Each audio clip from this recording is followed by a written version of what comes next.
Peace and cannabis, everyone. Today, I hope you're doing well. This is PoppaDukes, the OG Social Network Podcast. I am here on a beautiful Friday, March 6th. It is 11:34 a.m., and I wanted to get this part two out. But I want to thank my sponsors, Produce for 20, Silk Road, NYC, J Stowe Cannabis Branding, Green Spectrums, Webpod Distributors, and Surfside, of course, Meyer Security as well. And just get to this real quick. Today, we're talking about the high cost of equity, part two, the roots of theft, and the uh, historical parallels and systematic uh, erasure. We have been going through some major predatory issues here with social equity in the state of New York and the horror stories that's been going on. So today we are going to get started. So again, peace and cannabis to the New York cannabis community and those who believe in the promise of true social equity. This is a part two of an op-ed on the high cost of equity, the roots of theft, and historical parallels of systematic erasure. Grand Risings family, if you're joining us, pull up a chair. We're in the middle of a heavy conversation. In part one, we pulled back the curtain on the current state of New York cannabis market and the loan to own schemes, the predatory contracts, and the way organizations like Housing Works and major MSOs, multi state operators, and ROs, registered organizations, are positioning themselves as saviors while actually consolidating power. But to understand why this is happening in 2026, we have to stop looking at the now and start looking at the always. You see, history doesn't repeat itself, but it sure does rhyme. What we're seeing in the legalization of cannabis isn't a new frontier, it's a remix of a very old, very ugly song. It's the same systematic extraction of wealth that has plagued the BIPOC community since this country's inception. The theft isn't an accident, it's the design. The ghost of Seneca Village. Before the Central Park was the crown jewel of Manhattan, it was Seneca Village. Founded in 1825, it was a thriving, predominantly Black middle class community. These were landowners, these were people building generational wealth when the ink on the Constitution was barely dry. They had churches, schools, and political power because at the time, land ownership was the only way a Black man could vote in New York. What happened? In 1857, the city decided they wanted a park. They used eminent domain as a fancy legal term for state sanctioned theft to clear the land.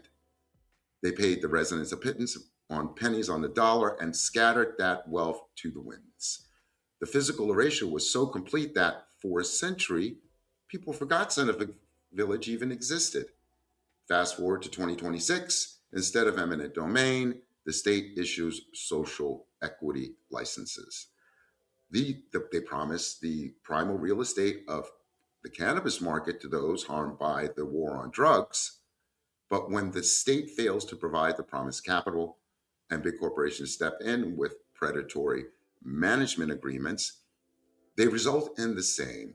The result is the same. The BIPOC operators pushed out, and the wealth is consolidated by those already have it. Black Wall Street and the price of prosperity. We often talk about the 1921 Tulsa Massacre, Black Wall Street, as an act of physical violence. And it was, but it was also an act of economic sabotage. The Greenwood District was so successful that it threatened the racial hierarchy of the time. When the smoke cleared, the insurance companies refused to pay out. The US law of the time offered no protection for Black assets. Today, the violence is digital and contractual.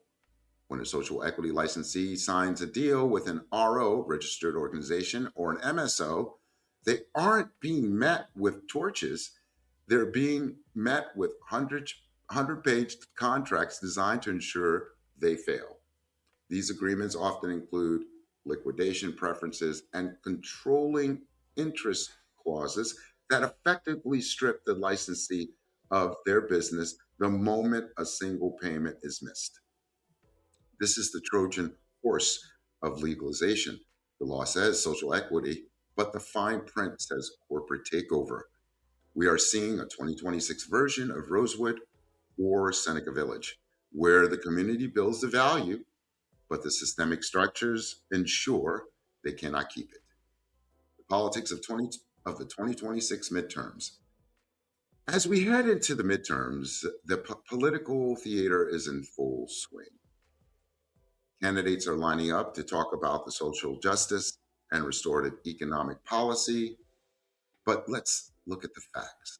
While Congress continues to drag its feet on federal banking reform, leaving our dispensaries as cash only targets for crime, the state level politics remain entangled with big donor interest.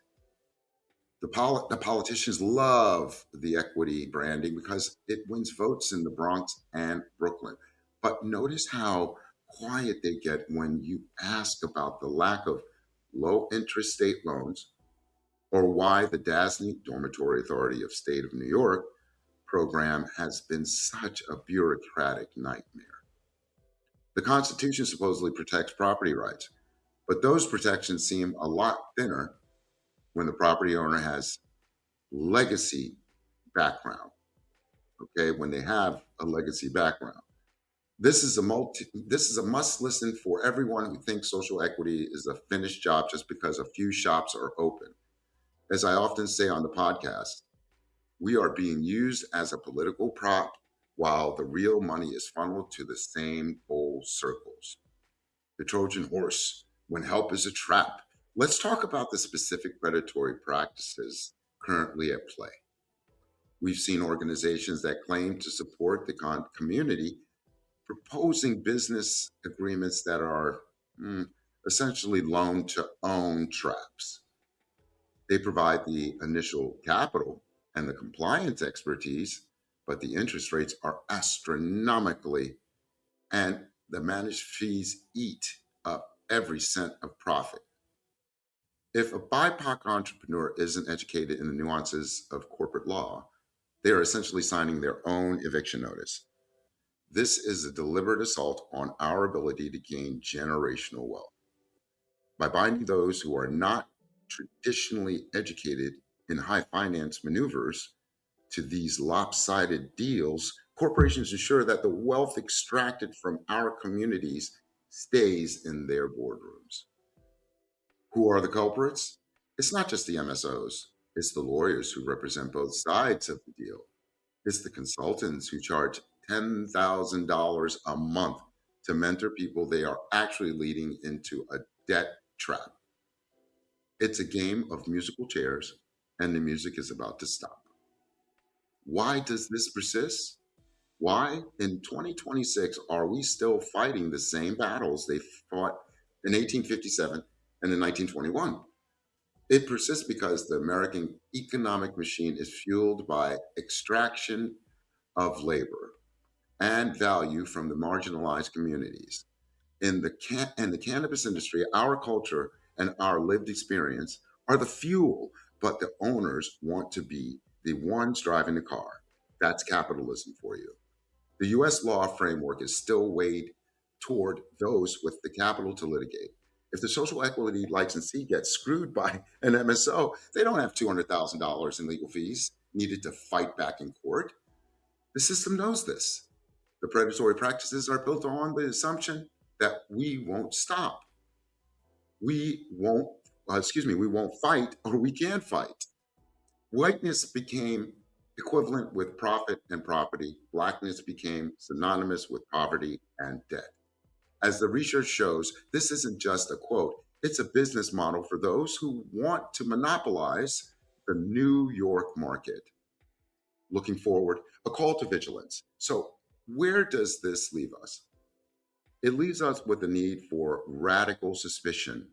Every agreement, every partnership, and every investment must be scrutinized with the lens of history.